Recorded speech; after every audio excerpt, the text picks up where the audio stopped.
برہان بریہ یبرہ سے ہے، اس کا معنی ہے واضح ہونا، سفید ہونا۔ رجل ابرہ سفید آدمی، امرأۃ برہاء سفید عورت، البرہرہۃ خوبصورت سفید عورت۔ تو برہان دلیل کو کہا جاتا ہے۔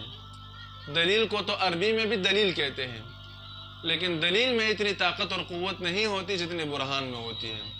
برہان دلائل میں سب سے مضبوط اور قوی دلیل کو کہا جاتا ہے۔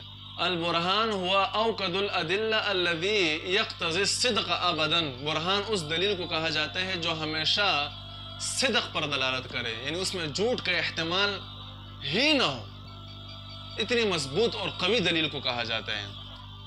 قرآن میں برہان کا لفظ دو معنوں کے لیے استعمال ہوا ہے۔ ایک تو دلیل کے لیے استعمال ہوا ہے، جیسے اللہ رب العزت ارشاد فرماتے ہیں سورۃ الانبیاء میں، ارشاد فرماتے ہیں ام اتخذوا من دونہ آلہہ، کیا ان لوگوں نے اللہ کے علاوہ دوسرے آلہہ معبود بنا لیے ہیں؟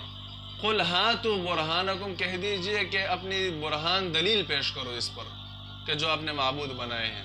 اسی طرح سورۃ النمل میں اللہ رب العزت ارشاد فرماتے ہیں اِلٰہٌ مع اللہ، کیا اللہ کے ساتھ کوئی اور معبود بھی موجود ہے؟ قل ہاتوا برہانکم ان کنتم صادقین، ان کو کہو کہ اپنی برہان دلیل پیش کرو اس پر اگر تم سچے ہو اپنی بات میں۔ اسی طرح کی ایک آیت سورۃ البقرہ میں بھی ہے۔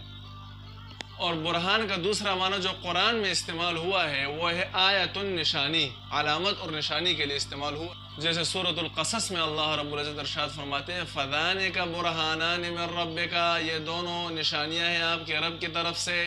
اور سورہ یوسف میں فرماتے ہیں لولا ان رأى برہان ربہ، اگر یوسف علیہ السلام اپنے رب کی نشانی کو نہ دیکھتے۔